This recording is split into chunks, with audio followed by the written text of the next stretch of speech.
ಕನ್ನಡದ ನಂಬರ್ 1 ದಿನಪತ್ರಿಕೆ ವಿಜಯವಾಣಿಯಲ್ಲಿ ಪ್ರಕಟವಾಗಿರುವ ಈ ದಿನದ ಮಹತ್ವದ ಸುದ್ದಿಗಳನ್ನೊಮ್ಮೆ ನೋಡಿ ಬರೋಣ. ಆಡಳಿತಾತ್ಮಕ ನಿರ್ಲಕ್ಷ್ಯ ಹಾಗೂ ಮೂಲಸೌಕರ್ಯಗಳ ಕೊರತೆಯಿಂದಾಗಿ ಎಕ್ಸ್‌ಪ್ರೆಸ್ ವೇ ಮತ್ತು ಹೆದ್ದಾರಿಗಳು ಮರಣದ ಕಾರಿಡಾರ್ಗಳಾಗಬಾರದೆಂದು ಎಚ್ಚರಿಸಿರುವ ಸರ್ವೋಚ್ಚ ನ್ಯಾಯಾಲಯ, ರಸ್ತೆ ಸುರಕ್ಷತೆಗಾಗಿ ಭಾರೀ ವಾಹನಗಳ ಅನಧಿಕೃತ ನಿಲುಗಡೆ ನಿಷೇಧ ಸೇರಿ ದೇಶದಾದ್ಯಂತ ಅನ್ವಯವಾಗುವಂತೆ ಕಟ್ಟುನಿಟ್ಟಿನ ಮಾರ್ಗಸೂಚಿ ಹೊರಡಿಸಿದೆ. ಈ ಸುದ್ದಿಗೆ ಮುಖಪುಟ ನೋಡಿ. ಕೊಲ್ಲಿ ಯುದ್ಧಕ್ಕೆ ತೆರೆ ಎಳೆಯುವ ಪ್ರಯತ್ನದ ಮುಂದುವರಿದ ಭಾಗವಾಗಿ ಅಮೆರಿಕ ಹಾಗೂ ಇರಾನ್ ನಡುವಿನ 2ನೇ ಸುತ್ತಿನ ಶಾಂತಿ ಸಭೆಗೆ ಇಸ್ಲಾಮಾಬಾದ್ನಲ್ಲಿ ವೇದಿಕೆ ಸಜ್ಜಾಗಿದೆ. ಈ ಸುದ್ದಿಗೆ ಇಂದಿನ ಮುಖಪುಟ ನೋಡಿ. ಮದ್ಯದಲ್ಲಿರುವ ಆಲ್ಕೋಹಾಲ್ ಪ್ರಮಾಣ ಆಧರಿಸಿ ತೆರಿಗೆ ವಿಧಿಸುವ ಹೊಸ ವ್ಯವಸ್ಥೆ ಜಾರಿ ಸಂಬಂಧ ರಾಜ್ಯ ಸರ್ಕಾರ ಕರಡು ಅಧಿಸೂಚನೆ ಹೊರಡಿಸಿದೆ. ಇದರಿಂದಾಗಿ ಒರಿಜಿನಲ್ ಚಾಯ್ಸ್, ಹೈಪರ್ಡ್ಸ್, ರಾಜಾ ವಿಸ್ಕಿ ಮತ್ತು ಓಟಿ ಸೇರಿ ಇತರೆ ಕಡಿಮೆ ದರದ ಚೀಪ್ ಲಿಕ್ಕರ್ ಬಾಟಲ್ಗಳ ದರ ಸರಾಸರಿ 10 ರಿಂದ 20 ರೂಪಾಯಿ ಹೆಚ್ಚಳವಾಗಲಿದೆ. ಈ ಸುದ್ದಿಗೆ ಇಂದಿನ ಸಂಚಿಕೆ ಓದಿ. ಕಾಳಸಂತೆಯಲ್ಲಿ ಐಪಿಎಲ್ ಟಿಕೆಟ್ ಮಾರಾಟ ಮಾಡುತ್ತಿದ್ದವರನ್ನ ಸಿಸಿಬಿ ಪೊಲೀಸರು ಬಂಧಿಸಿರುವ ಕುರಿತು ಕರ್ನಾಟಕ ರಾಜ್ಯ ಕ್ರಿಕೆಟ್ ಸಂಸ್ಥೆ ಮೌನ ಮುರಿದಿದೆ. ಈ ಸುದ್ದಿಗೆ ಕ್ರೀಡಾಪುಟ ನೋಡಿ. ತಮಿಳುನಾಡಿನ ವಿರುಧನಗರ ಜಿಲ್ಲೆ ಕತ್ತಾನಾರಪಟ್ಟಿಯ ಪಟಾಕಿ ಕಾರ್ಖಾನೆಯೊಂದರಲ್ಲಿ ಭಾನುವಾರ ಸ್ಫೋಟ ಸಂಭವಿಸಿ 23 ಜನರು ಸಾವನ್ನಪ್ಪಿದ್ದಾರೆ. ಈ ಸುದ್ದಿಗೆ ದೇಶ ವಿದೇಶ ಪುಟ ನೋಡಿ.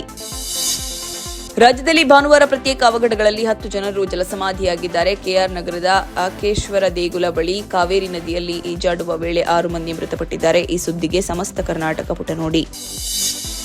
ಮೈಸೂರು ರಾಜವಂಶಸ್ಥರ ಕಾಲದಿಂದಲೂ ಬಳಕೆಯಲ್ಲಿರುವ ರಾಜಮುಡಿ ಅಕ್ಕಿ ಇಂದು ಬಹುಬೇಡಿಕೆಯ ಆಹಾರ ಧಾನ್ಯವಾಗಿದೆ. ಮೈಸೂರು ರಾಜರಿಗಾಗಿಯೇ ಈ ತಳಿಯ ಭತ್ತ ಬೆಳೆಯಲಾಗುತ್ತಿತ್ತು ಎಂಬ ಮಾತಿದೆ. ವಿಶಿಷ್ಟ ರುಚಿ, ಬಣ್ಣ, ಪರಿಮಳದಿಂದ ಜನರನ್ನು ಆಕರ್ಷಿಸುತ್ತಿರುವ ಈ ಅಕ್ಕಿ ಮಧುಮೇಹಿಗಳ ನೆಚ್ಚಿನ ಆಹಾರವಾಗಿದ್ದರೂ ಬೆಳೆಯುವವರ ಸಂಖ್ಯೆ ಕಡಿಮೆಯಾಗಿದೆ. ಶತಮಾನದಿಂದಲೂ ಹಾಸನ ಜಿಲ್ಲೆಯಲ್ಲಿ ಹೆಚ್ಚಾಗಿ ಬೆಳೆಯಲಾಗುತ್ತಿದ್ದರೂ ಇದರ ವ್ಯಾಪ್ತಿ ಕಡಿಮೆಯಾಗಿದೆ. ಈ ಸುದ್ದಿಗೆ ವಿತ್ತವಾಣಿ ಓದಿ. ಇಂದು ಬಸವ ಜಯಂತಿ. ಸಕಲ ಜೀವಿಗಳ ಶ್ರೇಯಸ್ಸು ಬಯಸಿದವರು ಬಸವಣ್ಣ ಅನುಭವ ಮಂಟಪ ಸೇರಿ ಬಸವಣ್ಣನವರು ಸಮಾಜಕ್ಕೆ ನೀಡಿರುವ ಕೊಡುಗೆಗಳ ಬಗ್ಗೆ ಸಚಿವ ಎಂಬಿ ಪಾಟೀಲ್ ಲೇಖನ ಬರೆದಿದ್ದಾರೆ. ಈ ವಿಶೇಷಕ್ಕೆ ಚಿಂತನ ಪುಟ ನೋಡಿ. ಇಂದು ಅಕ್ಷಯ ತೃತೀಯ. ಬೇಸಿಗೆಯ ಪ್ರಖರವಾದ ಬೇಗೆ ಎಲ್ಲೆಲ್ಲೂ ವ್ಯಾಪಿಸಿರುವ ಸಮಯವಾದ ವೈಶಾಖ ಮಾಸದಲ್ಲಿ ಪರಶುರಾಮ ಜಯಂತಿ, ಶಂಕರ ಜಯಂತಿ, ನರಸಿಂಹ ಜಯಂತಿ, ಕೂರ್ಮ ಜಯಂತಿ, ಶೈನೇಶ್ವರ ಜಯಂತಿ ಮೊದಲಾದ ಹಬ್ಬಗಳಲ್ಲಿ ಬಹುಮುಖ್ಯವಾಗಿ ವೈಶಾಖ ಮಾಸದ ಶುಕ್ಲ ಪಕ್ಷದ ತೃತೀಯದಂದು ಆಚರಿಸಲ್ಪಡುವ ಹಬ್ಬವೇ ಅಕ್ಷಯ ತೃತೀಯ ಅಥವಾ ಅಕ್ಷಯ ತದಿಗೆ.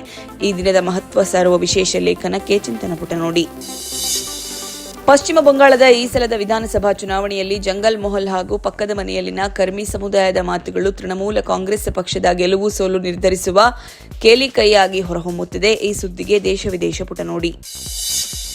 ಇವಿಷ್ಟೇ ಅಲ್ಲ, ಮುಂಜಾನೆ ಮಾತು, ಅಂತರಂಗ, ಭವಿಷ್ಯ, ಮನೋವಿಕಾಸದ ಕಾಲಂಗಳು, ಕ್ರೀಡೆ, ಸಿನಿಮಾ, ದೇಶ ವಿದೇಶಗಳ ಭರಪುರ ಸುದ್ದಿಗಳ ವಿಶೇಷಗಳಿಗಾಗಿ ವಿಜಯವಾಣಿ ಓದಿ.